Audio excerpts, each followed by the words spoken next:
Mainit na balita ngayong tanghali.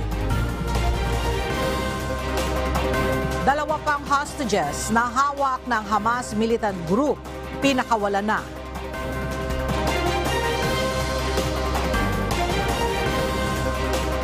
At Teachers Party List Representative Franz Castro naghain ng reklamong grave threat laban kay dating Pangulong Rodrigo Duterte. 30 to 35 pesos na wage increase sa Ilocos at Western Visayas aprobado na ng DOLE. Dagsa ng mga pasahero sa PITX sa darating na BSKE at long holiday, pinaghahandaan na. Malacanang walang planong ideklarang holiday ang October 31. At pinakamatandang aso sa buong mundo, pumanaw na sa edad na 31. Magandang tanghali mga kasangbahay. Ngayon po ay araw ng Martes, October 24, 2023. At una sa mga balita ngayon tanghali. Pinakawala ng Hamas militants ang dalawa pa sa hostages nito na sina Nurit Cooper at Yocheved Lifshitz ayon sa Israel. Gayunman, nananatili pa ring bihag ang mga asawa nito. Mula noong nakalipas na Biyernes, October 20, 4 na hostages na ang pinalaya ng grupo. Batay sa International Committee of the Red Cross, nag-facilitate ito sa pag-transfer ng mga hostage. Sa pinakahuling pagtaya, mahigit sa 200 ang bihag ng Hamas, kasunod ng October 7 attack sa Israel kung saan 1,400 na mga tao ang nasawi. Batay naman sa Health Ministry ng Gaza, mahigit sa 5,000 tao ang nasawi sa pambobomba ng Israel sa teritoryo. 15 truck ng humanitarian aid para sa Gaza ang dumating mula sa Egypt. Samantala, mahigit 6,000 na ang naitalang casualties sa magkabilang panig sa patuloy na gera sa pagitan ng Israel at Hamas militants. Ang detalye sa report ni Emerald Roca. Tubig, pagkain at medical supplies. Ito ang dala ng mga truck ng humanitarian aid mula sa Egypt na nakadaan sa Rafah border papunta ng Gaza Strip. Bukod sa 15 truck na nakapasok nitong linggo, ay 17 truck mula sa Ehipto rin ang tumawid sa Egyptian-Gaza border upang magdala ng tulong sa lugar. Sa kasunduan sa pagitan ng Egypt at Israel, ay maaaring magpadala ang bansa ng tulong sa Gaza, ngunit ito ay sumailalim muna sa pagsusuri ng Israeli checkpoint. Samantala, libu-libong tao na ang namatay at nasugatan mula ng atakihin ng militanteng grupo ng Hamas ang Israel noong October 7. Gumantay ang Israel sa pamamagitan ng pagbomba at pagkubkob sa kabuuan ng Gaza Strip. Ayon sa Israeli authorities, kulang 1,400 na ang namatay sa bansa at mahigit na sa 4,600 ang sugatan. Sa tala naman ng Ministry of Health sa Gaza, mahigit na sa 4,600 ang namatay sa kanila, samantalang umabot na sa mahigit na 14,000 ang sugatan. Sa kabila ng mga bilang na ito, ay nananawagan ang Israeli Defense Forces sa mga naninirahan sa Gaza City na lisanin ng lugar at lumikas sa bandang timog upang hindi madamay sa napipintong pagsalakay dito sa mga susunod na araw.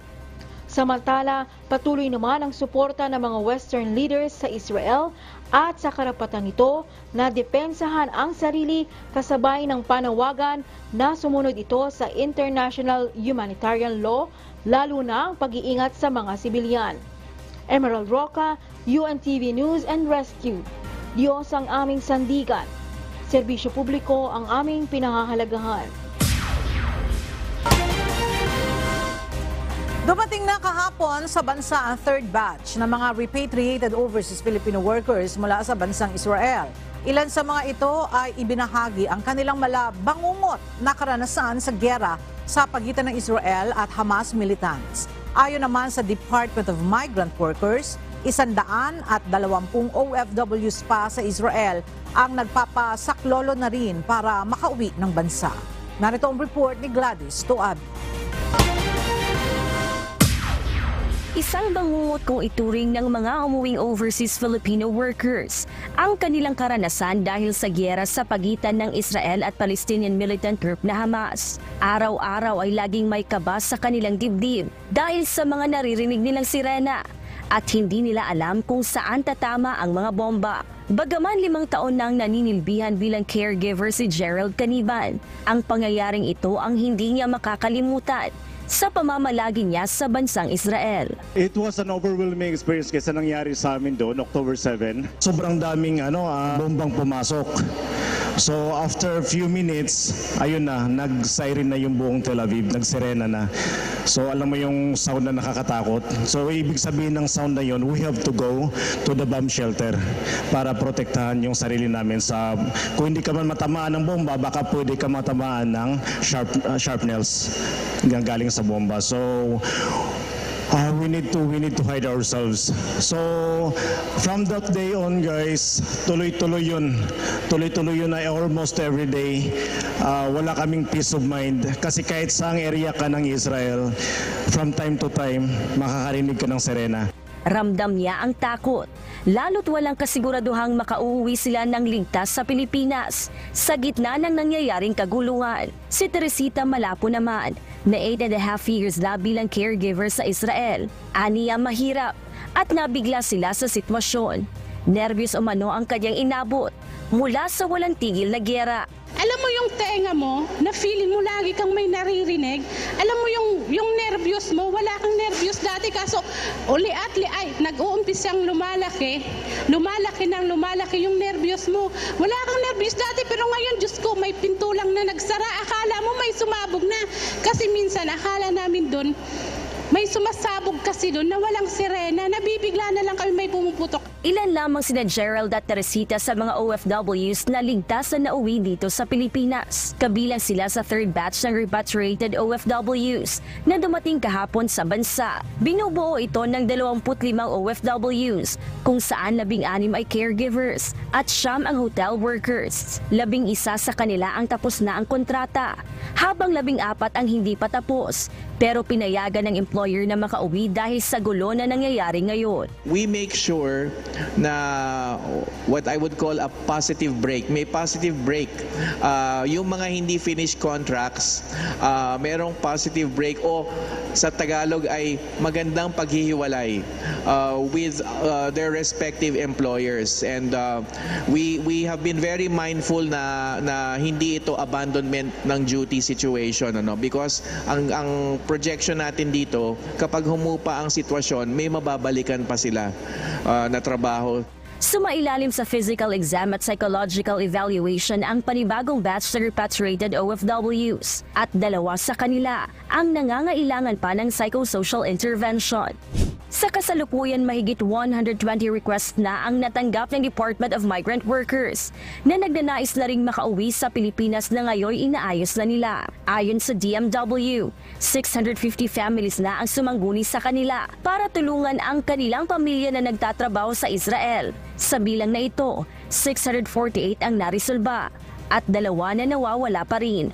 Gladys Tuwabi, UNTV News and Rescue. Diyos ang aming sandigan, serbisyo publiko ang aming pinahahalagahan. Dumistansya ang Department of Foreign Affairs kaugnay sa naging komento ni Philippine Ambassador to United Kingdom, Teodoro Locsin Jr. ukol sa mga batang Palestinian. Sa pahayag na inilabas ng DFA, iginiit ng ahensya na wala silang kinalaman sa naging pahayag ni Ambassador Locsin at istriktong nakabatay sa kanyang personal capacity. Nag-post si Ambassador Locsin sa kanyang social media account kung saan sinabi nitong dapat umanong patayin ang mga batang Palestinian dahil posibleng lumaking sinusuportahan ang Hamas. Pero kalaunan ay binura rin ng opisyal ang kanyang tweet. Humingi rin ito ng paumanhin sa kanyang naging komento at nilinaw na hindi niya ina-advocate ang pagpatay sa sinuman. Naghain ang reklamong grave threat si ACT Teachers Party List Representative Franz Castro laban kay dating Pangulong Rodrigo Duterte sa Office of the Prosecutor sa Quezon City. Kaugnay ito ng mga pagbabantang ginawa umano ng dating presidente laban sa buhay ng mambabata sa isang panayam. Mula sa Quezon City, kumuha tayo ng update kay Rosalie Coz live. Rosalie, gaano ka kumpiyansa ang kampo ni Representative Castro na uusad itong reklamong inihain niya laban kay dating Pangulong Rodrigo Duterte? Ella, formal na nga isinumite ni ACT Teachers Party List Representative Franz Castro yung kanilang reklamong online grave threat laban kay dating Pangulong Rodrigo Duterte sa Office of the Prosecutor sa Quezon City. Kaugnay ito ng mga pagbabantang ginawa umano ng dating presidente laban sa buhay ng mambabata sa isang panayam. Ayon kay Representative Castro, ginagawa lamang nito ang trabaho nitong pagbusisi sa national budget kabilang na ang confidential funds. Kaya tinutuligsa nito ang matinding pagbabanta na ginawa laban sa kanya ng dating Pangulo na anyay nataon pa habang ipinagdadalamhati ang pagpanaw ng kanyang ama.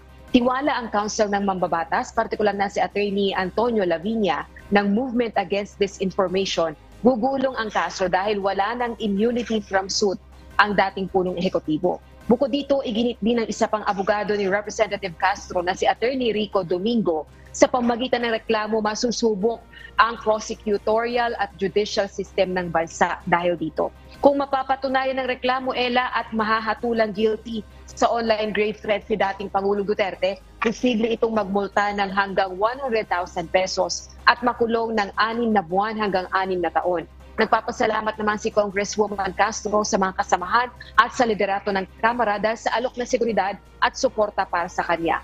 Tinuligsa ng mga mambabatas sa Kamara de Representantes ang mga naging pahayag ng dating Pangulong Duterte laban sa kanilang kasamahan at sa mismong institusyon. Balik sa iyo, Ella. Rosalie, alam naman natin na si PRRD ay mahilig magbiro, ano? Kung sakasakaling humingi siya ng apology kay Castro, yun ba ay i-consider ni Castro at para buksan ulit ang reconciliation? Ella, kanina sa press conference na isinagawa ng kampo ni Representative Castro, desidido sila na ituloy itong kaso dahil binabanggit nila at binibigyang diin nila na makasaysayan itong ginawang paghahain ng reklamo laban sa dating Pangulo dahil nila first time ito na merong mambabatas na maninindigan laban sa mga kontrobersyal na pagsasalita sa mga pagbabanta ng dating Pangulong Duterte. Kaya hinihikayat din nila yung mga naging biktima nila ng mga EJ case o ng extrajudicial killings during the time of former President Duterte na maghain ng kaso laban sa dating Pangulo dahil ngayon nga ay pwede ng kasuhan ang dating presidente dahil wala na siyang immunity from suit. So base dun sa kanilang mga pagpapaliwanag, desidido sila na ituloy ang kaso at naniniwala sila na gugulong ito. Pero kanina nanghingi din tayo ng reaction mula sa kampo ng dating Pangulong Duterte, yung dating tagapagsalita ni dating Pangulong Duterte na si Attorney Salvador Panelo, naniniwala sila na walang legal na batayan ang kampo ni Representative Castro at anila ginagawa lamang ito for propaganda purposes. Alright, maraming salamat, Rosalie Coz.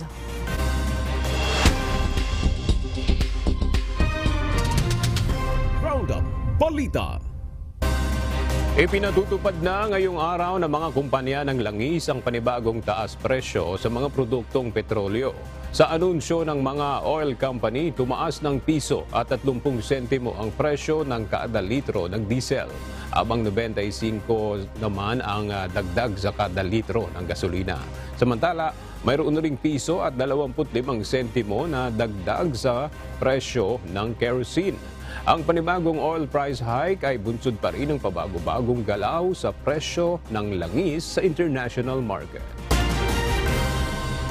Hindi na magkakaroon ng pagbabago sa examination sa pagkuha ng driver's license.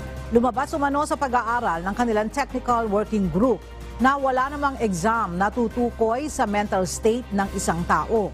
Noong nakaraang buwan, sinabi ng LTO na pinag-aaralan nilang baguhin ang pagsusulit sa mga kukuha ng lisensya dahil sa naging mga insidente ng sunod-sunod na road rage.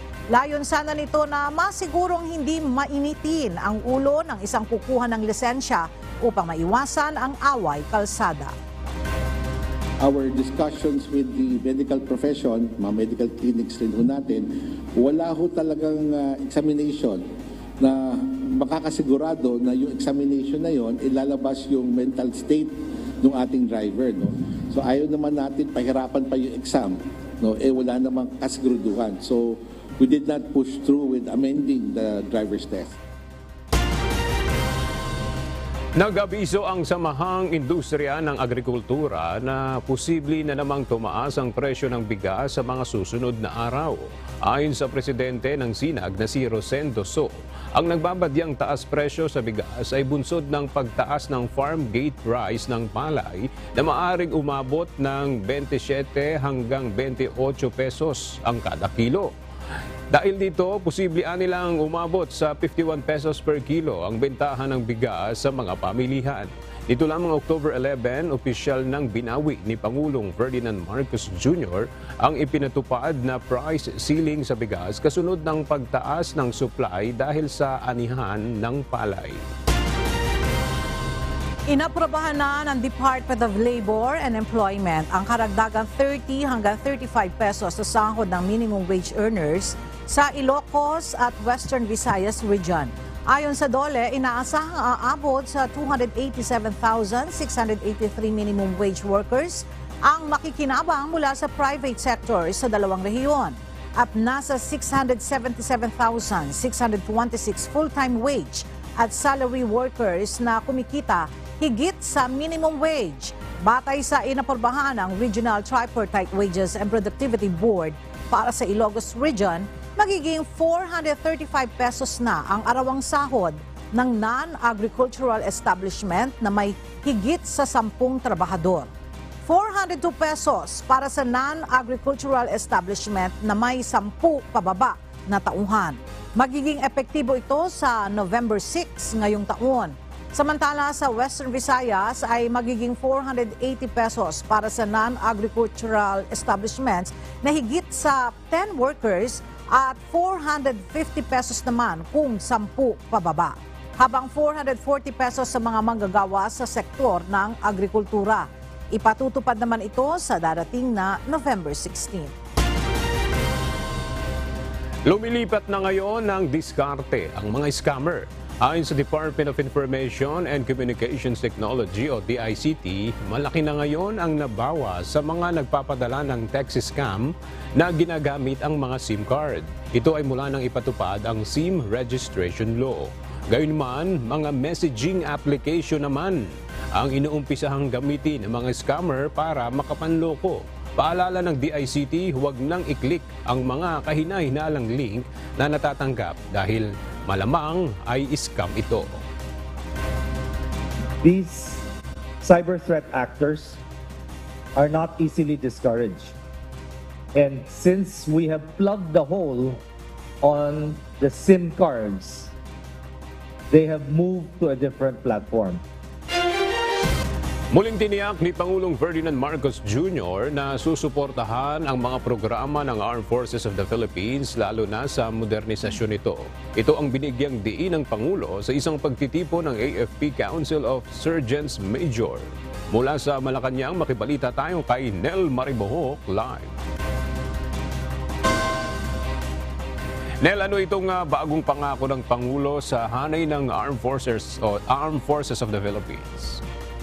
Yes, Aga, patuloy na ipatutupad ng administrasyon ng mga programa at pulisiya na magsusulong sa kapakanan ng Armed Forces of the Philippines at maging sa kanilang mga pamilya. Ito ang tiniyak ni Pangulong Ferdinand Marcos Jr. sa traditional dinner para sa AFP Council of Sergeants Major sa Malacanang.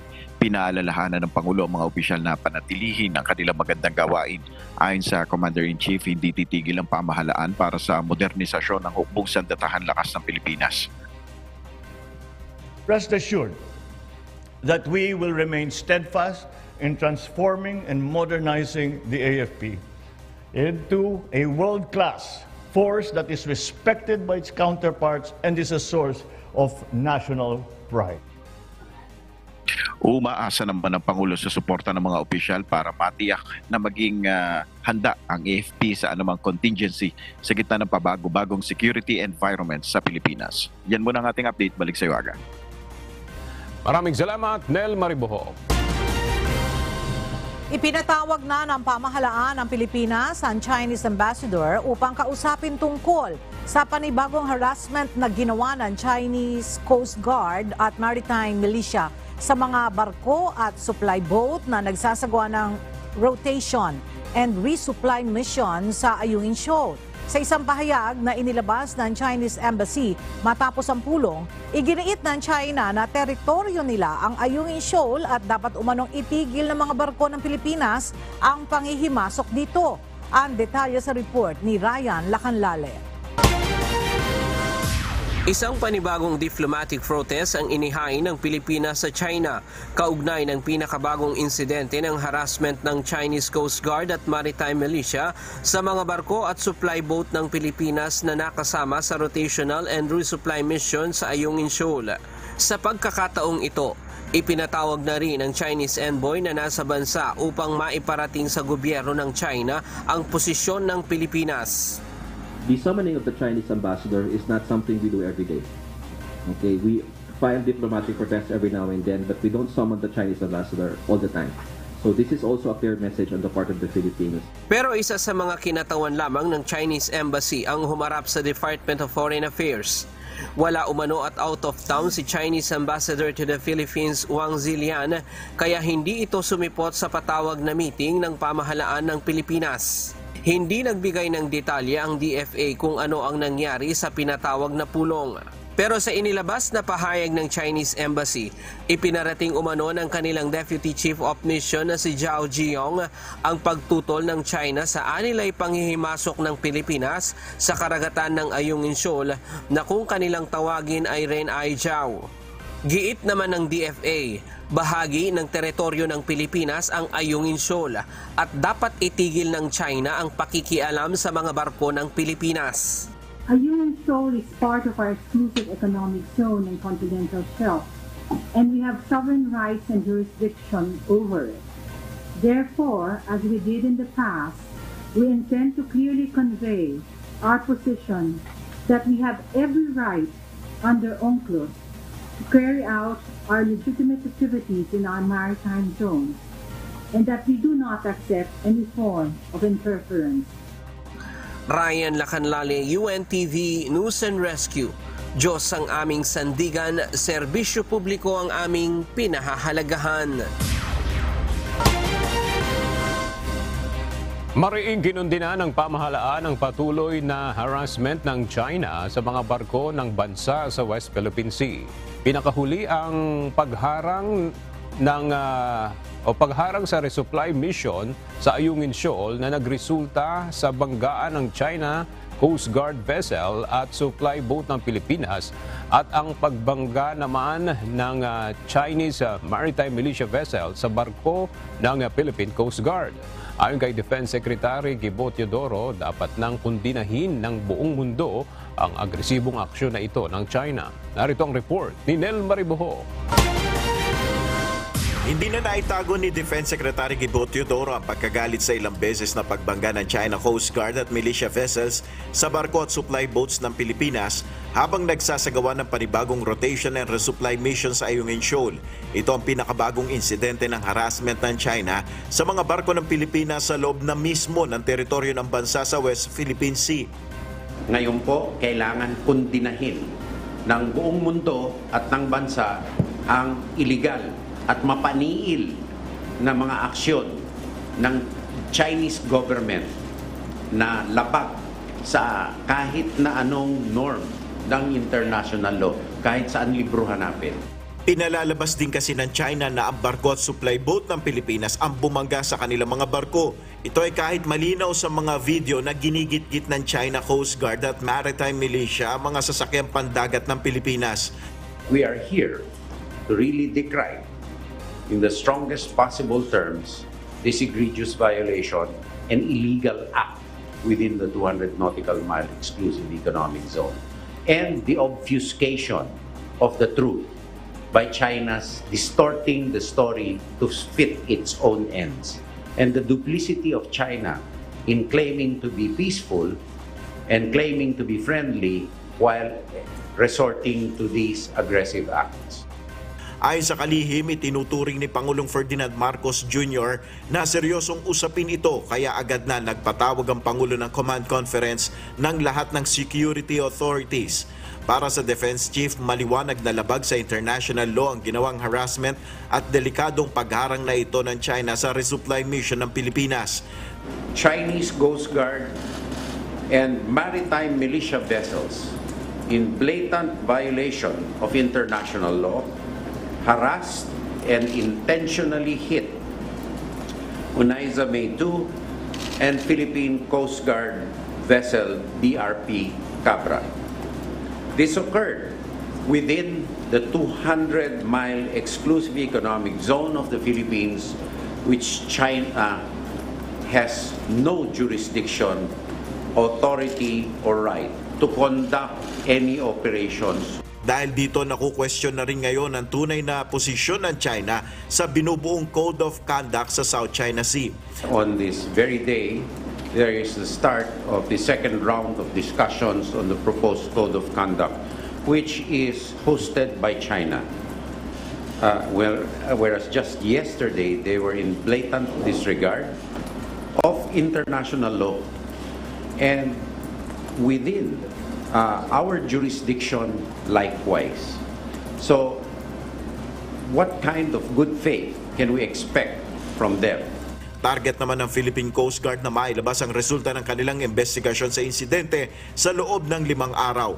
Pero ngayon pa lang malinaw na umanong masasabi na may paglabag ito sa Coast Guard regulations. But at this point, it is very, very clear that the two incidents are violations of collision regulations, the very regulation we Coast Guards are expected to enforce. Nel Maribuho, UNTV News and Rescue. Diyos ang aming sandigan, serbisyo publiko ang aming pinahalagahan. Kinilala ng Department of National Defense ang mensahe ng pagsuporta sa Pilipinas ng mga bansang France, South Korea at Japan kaugnay sa pinakabagong harassment na nangyari sa West Philippine Sea. Bukod sa Estados Unidos, nagpahayag rin ng pagsuporta sa Pilipinas ang tatlong mga bansa at mariing kinondena ang insidente. Giit ng mga ito, seryosong banta ang lumalalang tensyon sa South China Sea at binigyan diin na dapat masunod ang freedom of navigation sang-ayon sa nakasaad sa international law. Isasalang sa pre-charge investigation ng PNP Directorate for Investigation and Detective Management ang tagapagsalita ng PNP Anti-Cybercrime Group na si Police Captain Michelle Sabino. Ito'y matapos ang isinagawang operasyon sa Makati sa isang online lending company kung saan pinayagan ang isang vlogger na mag-Facebook Live sa operasyon. Mula sa Camp Crame, makibalita tayo kay Lea Ilagan live. Lea, base sa panuntunan ng PNP, bawal ba yung pagkasagawa ng Facebook Live habang isinasagawa ang isang police operation? Magandang tanghali sa iyo, Aga. Sa Memorandum Circular Number 2023-053 o Revised Media Relation Policy ng Philippine National Police na pirmado ni PNP Chief Police General Benjamin Acorda Jr. noong September 11, 2023. Nakasaad dito na hindi pinapayagan ang embedded media habang isinasagawa ang police operation. Pinapayagan lamang ng batas ang presensya ng media sa pagsasagawa naman ng inventory sa mga drug operations. Sa naturang operasyon, live na ipinakikita ang mga nahuli kung saan ini-encourage pa ng vlogger ang kanyang mga viewers na tingnan mabuti ang mga ito at baka mayroon silang mga kakilala. Kaugnay nito, Aga, ipinag-utos na ni PNP Chief Police General Benjamin Acorda Jr. kay Directorate for Investigation and Detective Police Major General Eric Noble ang pagsasagawa ng investigasyon sa naturang insidente. Ayon kay General Noble, isasalang nila sa pre-charge investigation ang tagapagsalita ng PNP Anti-Cybercrime Group upang malaman ang mga nalabag nito. Depensa ni Captain Michelle Sabino sa isang TV interview, wala siyang magagawa kung hindi nagtakip ng mukha ang mga nahuli, gayong alam ng mga ito na mayroong media dahil sinabihan niya ang mga ito. Wala din daw sa kontrol niya kung nagla-live man ang vlogger na si Rendon Labador noong mga oras na iyon. Base sa Data Privacy Act of 2012, ang photos o video o ng mukha ay itinuturing na personal information na hindi pwedeng ilabas o ilathala ng walang permiso ng data subject. Balik sa iyo, Aga. Maraming salamat, Leia Ilagan. Hindi nagustuhan ng mga kongresista ang naging pahayag ng whistleblower sa umano'y katiwalian sa Land Transportation Franchising and Regulatory Board o LTFRB. Sa pagdinig kahapon, sinabi ng dating LTFRB Executive Assistant na si Jeffrey Tumbado na opinyon niya lang at wala siyang ebidensya sa mga alegasyon niya laban sa ahensya. Kaya't pinatawan ito ng contempt at ikinulong sa Kamara. Ang detalye sa ulat ni Rosalie Coz. Detensyon sa Kamara ang inabot ng whistleblowers sa umano'y katiwalian sa Land Transportation Franchising and Regulatory Board o LTFRB na si Jeffrey Tumbado.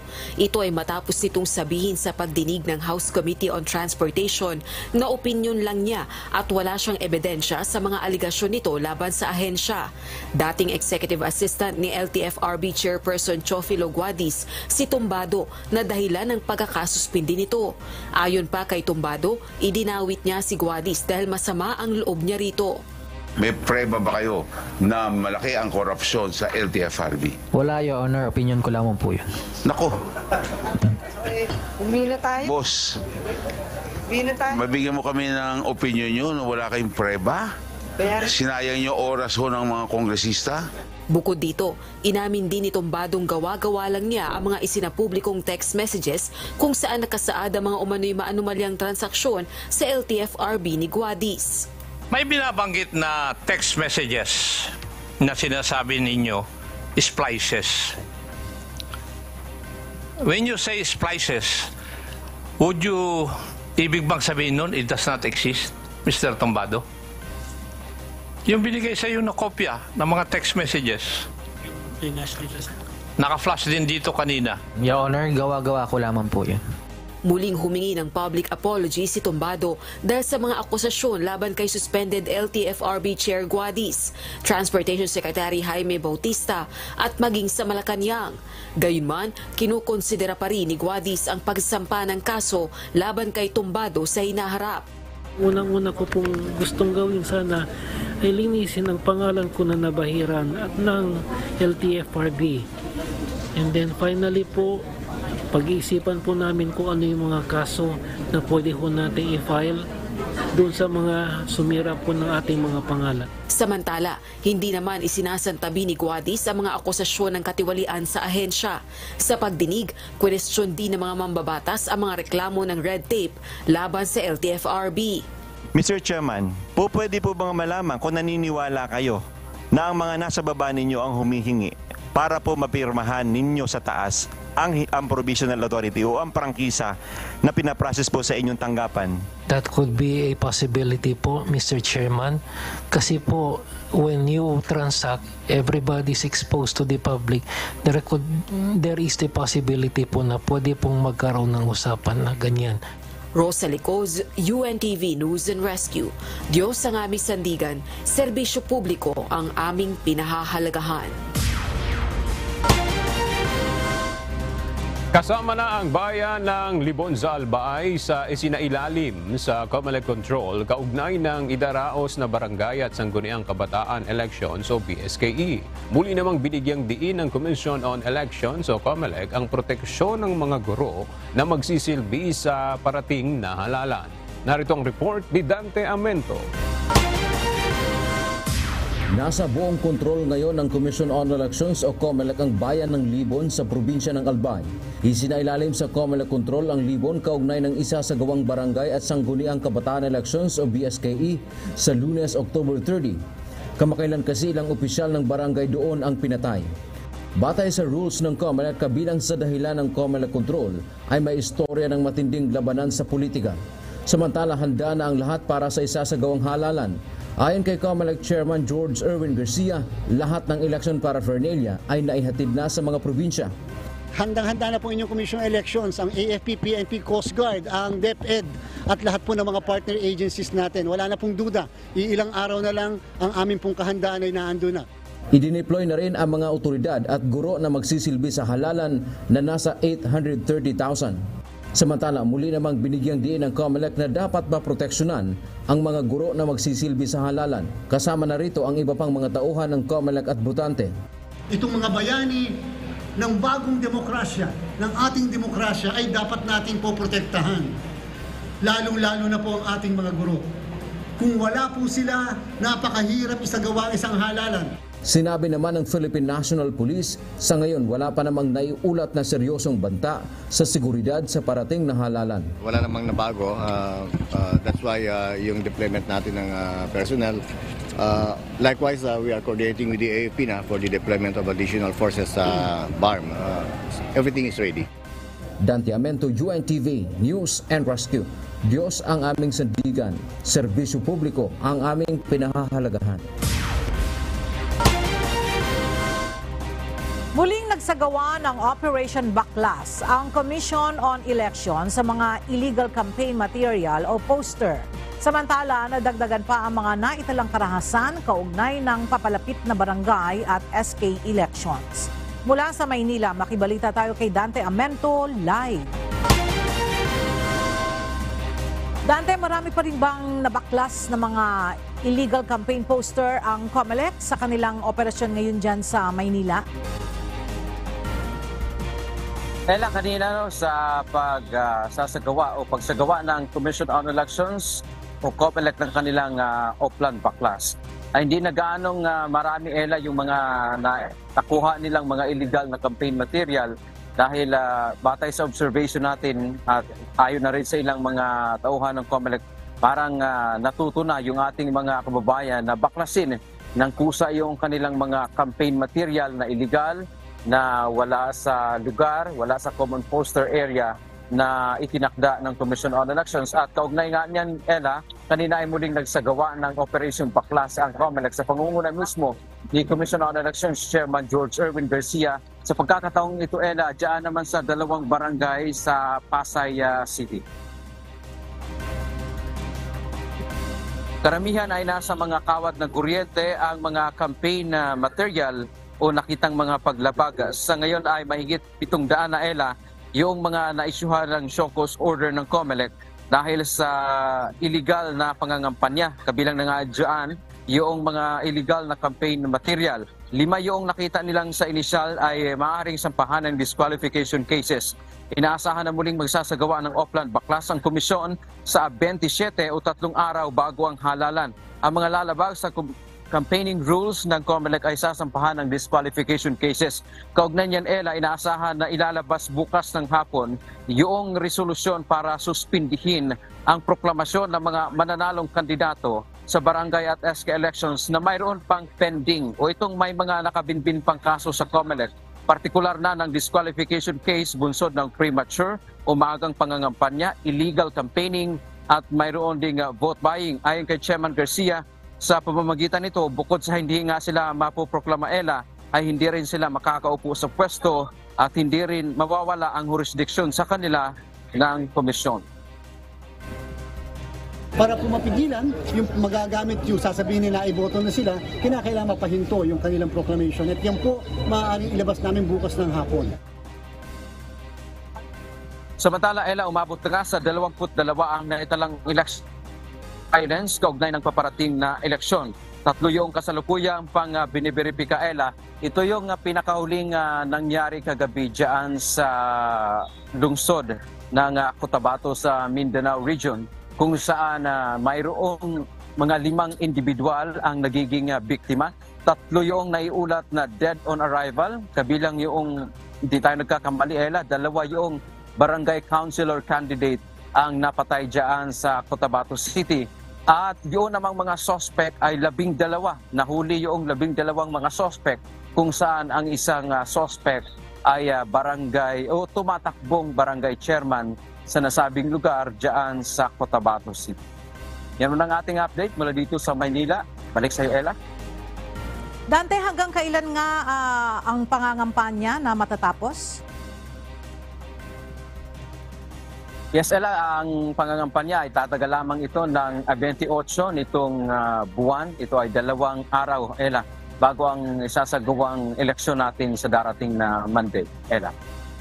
Alright, maraming salamat, Dante Amento. Nakapwesto na sa iba't ibang bahagi ng lalawigan ng Masbate ang mga tauhan ng 96th Infantry Battalion ng Armed Forces of the Philippines at Philippine National Police bunsod ng nalalapit na halalan sa barangay at sangguniang kabataan elections o BSKE sa Lunes. Naka-standby na rin ang dalawang fighting vehicle ng mga sundalo sa bayan ng Aroroy. Mula sa Masbate City, may report si Jerry Galicia live. Jerry, kumusta na yung seguridad na ipinatutupad dyan sa Masbate ngayong nalalapit na ang BSKE? Yes, mahigpit na ang seguridad na pinatutupad ng mga sundalo ng 96th Infantry Battalion ng Philippine Army na mga kawani ng Police of Philippine National Police ngayon ilang araw na lamang ang nalalabi para sa BSKE o Barangay Sangguniang Kabataan Elections dito sa tatlong isla ng Masbate. Sa Barangay Lanang at Puro, sa bayan ng Aroroy, 4 na checkpoint ang nakalatag at dadaanan ng mga motorista sa papasok at papalabas ng barangay. Iniisa-isa ng mga sundalo at pulis ang mga sasakyan dumadaan sa checkpoint. Bukod pa sa 2 checkpoint ng 96th Infantry Battalion ng Philippine Army na nakalagay sa bukana ng barangay at sa mismong detachment ng mga sundalo, nandiyan ang mga checkpoint ng 1st Police Mobile Force Company at mga kawani ng Aroroy Municipal Police Station, bukod pa ang kasamang seguridad ng SAP o Special Action Force sa checkpoint. Inalerto na rin ang lokal na pamahalaan ng Aroroy ang bantay dagat katulong ang Coast Guard na magbabantay sa mga dalampasigan ng bayan.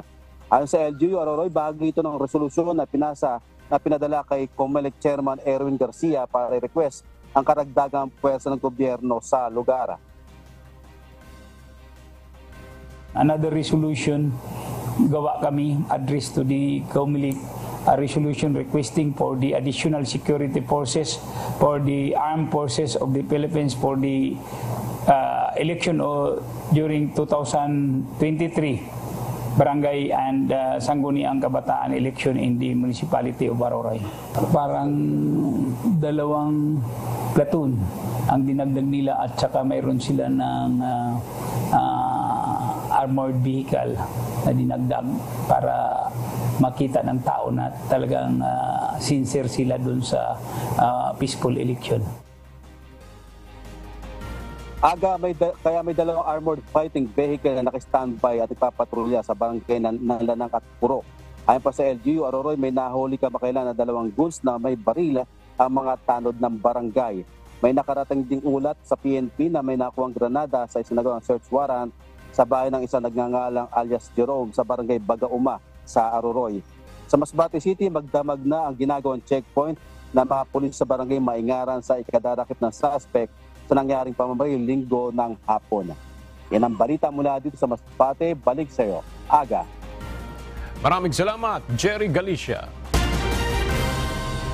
Target ng Commission on Elections o COMELEC sa Palawan na maihatid ang mga election paraphernalia sa iba't ibang lugar sa probinsya hanggang sa araw ng Biyernes.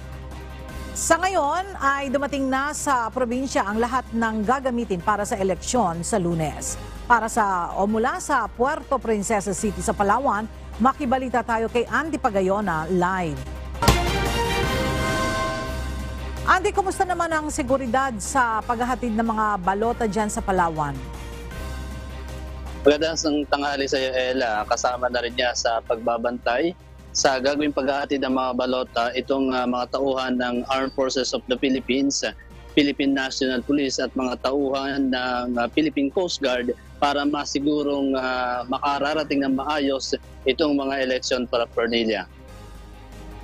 Dumating nga sa Palawan itong linggo, October 22, ang mga package na naglalaman ng mga official ballots, manual ballots, indelible inks at manual election returns na pinadala ng Commission on Election o COMELEC mula sa Kamaynilaan. Ito ang gagamitin sa darating na barangay at sangguniang kabataan election sa darating na October 30, araw ng Lunes. Target ng COMELEC na maihatid ang lahat ng mga election paraphernalia sa mga munisipyo sa probinsya sa October 26 o 27. Ito nga ay sa araw ng Huwebes at Biyernes. Ayon sa COMELEC, ang mga opisyal na balota at iba pang election paraphernalia ay kailangan kunin at maihatid ng mga kinatawan ng Municipal Treasurer's Office mula nga sa pamahalaang panlalawigan. Yan muna ang ating balita. Balik sa iyo, Ella. Maraming salamat, Andy Pagayona. Sa iba pang balita, tiniyak ng pamunuan ng Parañaque Integrated Terminal Exchange o PITX na nakahanda na ang kanilang terminal para sa inaasahang dagsa ng mga pasahero na babiyahe para sa barangay at sangguniang kabataan elections, gayon din sa long holiday sa Nobyembre. Mula sa Quezon City, alamin natin ang detalye kay JP Nunez live. JP, gaanong karaming pasahero ngayon yung inaasahan ng PITX na dadagsa sa kanilang terminal para sa mahabang bakasyon? Aga, ayon sa pamunuan ng Parañaque Integrated Terminal Exchange o PITX, nasa 100,000 to 160,000 kada araw yung expected nilang pasahero na dadagsa sa terminal na bibiyahe para sa barangay at sangguniang kabataan elections o BSKE at mahabang bakasyon sa Nobyembre. Inaasahan nila na mula October 27 hanggang November 6 ay nasa 1.6 million ang magiging passenger count sa PITX. Paliwanag ni PITX Head of Corporate Affairs and Government Relations Attorney Jason Salvador, nasa 200,000 passengers naman ang capacity ng PITX. Sa Biyernes nila magkakaroon na ng mga help desk sa loob ng terminal. Magde-deploy ng mas maraming mga pulis mula sa Parañaque PNP at magkakaroon ng mga standby na ambulansya. Sa ngayon nila wala pa namang fully booked na mga biyahe sa PITX, pero mas magandaan nila kung mag-early booking na ang mga pasahero. Nakatulong nila ang maagang pag-i-issue ng special permit ng Land Transportation Franchising and Regulatory Board o LTFRB upang magkaroon ng sapat na masasakyan ng mga bus ang mga pasahero para sa mahabang bakasyon. Ayon naman sa LTFRB, mayroon silang ongoing na panghuhuli sa mga kolorong na sasakyan o mga pampasaherong sasakyan at mas paiitingin pa ito pagdating ng long holiday. Yan muna ang ating latest live mula sa Quezon City. Balik sa iyo, Aga. Maraming salamat, JP Nunez. Walang plano ang Malacanang na ideklarang holiday o walang pasok ang October 31 na papatak ng araw ng Martes. Ayon kay Presidential Communications Office Secretary Cheloy Garafil, na base sa order ng Office of the Executive Secretary, may pasok ang October 31. Nangangahulugan ito na papatak lamang ang long weekend mula October 28 hanggang October 30 at mawawalan lamang muli ng pasok mula November 1 hanggang November 2, habang may pasok muli ng November 3, araw ng Biyernes. Nasa 90% na ang occupancy rate ng ilang hotel at transient houses sa Baguio City kaugnay sa nalalapit na long holiday. Kaya payo ng Baguio Tourism Office sa mga nais na umakyat sa City of Pines, ngayon pa lamang ay magpabook na ng accommodation para makapagpa-reserve. Mula sa Baguio City, makibalita tayo kay Grace Flores live. Grace, paano naman pinaghahandaan ng LGU ang traffic situation dyan sa Baguio City sa darating na long holiday? Yes, Aga. May inilatag ng traffic scheme ang Baguio City Police Office sa inaasahang pagdagsa ng mabibisita sa City of Pines sa long weekend. Hindi pa ramdam ngayon ang pagdagsa ng mga turista sa City of Pines. Ayon sa pamunuan ng Baguio City Police Office, mararamdaman ang pagdagsa ng mga turista sa araw ng Biyernes at aasahan na ang mahaba-habang traffic ang sasalubong sa mga turista sa long weekend. Ayon kay Andrew Pinero, ang spokesperson ng Hotel and Restaurant Association of Baguio, inaasahang libu-libong turista ang aakyat ng summer capital ng bansa sa darating na long weekend. We're bracing ourselves for the very long weekend, yung 29 onwards. No? I think that's 5 days na napakahabang bakasyon. We're bracing ourselves for that. Napakaraming inaasahan natin, no, na turistang darating dyan.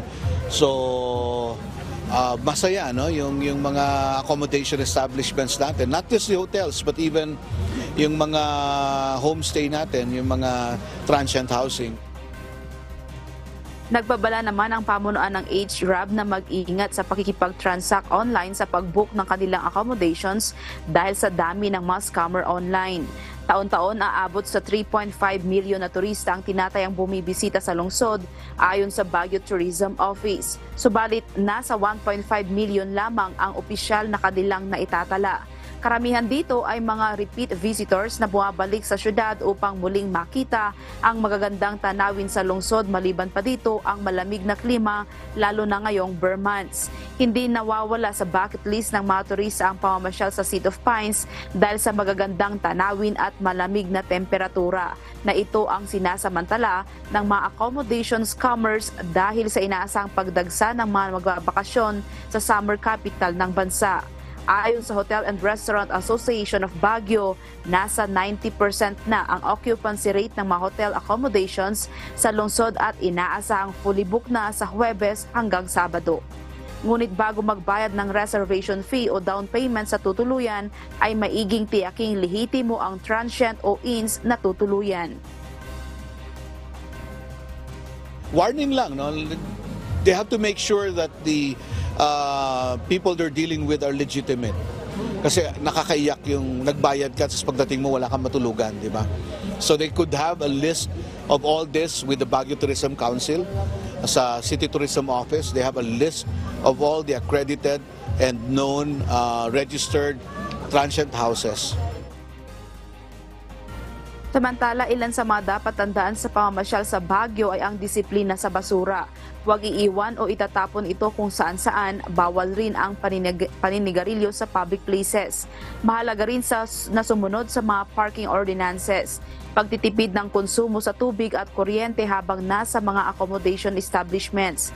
Hinihikayat din ang mga magbabakasyon na kung may sariling sasakyan ay iwan na lang sa accommodation establishment at tangkilikin ang public transportation ng lungsod. Bukod sa magandang ehersisyo ang paglalakad, mas ma-enjoy din ng mga turista ang kanilang pamamasyal at ma-explore ang maliliit na restaurants na nag-o-offer ng abot-kaya at masasarap na putahe. Yan muna ang balita mula dito sa Baguio City. Balik sa iyo, Aga. Maraming salamat, Grace Flores.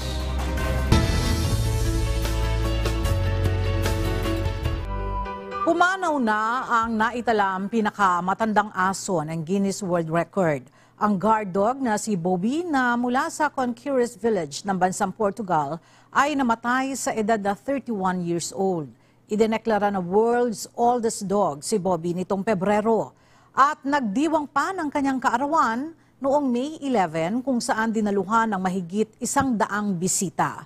Si Bobby ay galing sa purebred na Referido Alentejo na may life expectancy na 10 hanggang 14 na taon. Ayon sa may-ari nito na si Leonel Costa, si Bobby kailanman ay hindi nila nilagyan ng tali at mahilig sa good food at preskong hangin. Dagdag pa ni Costa, kung ano ang kanilang kinakain, ayun din ang ipinapakain nila kay Bobby.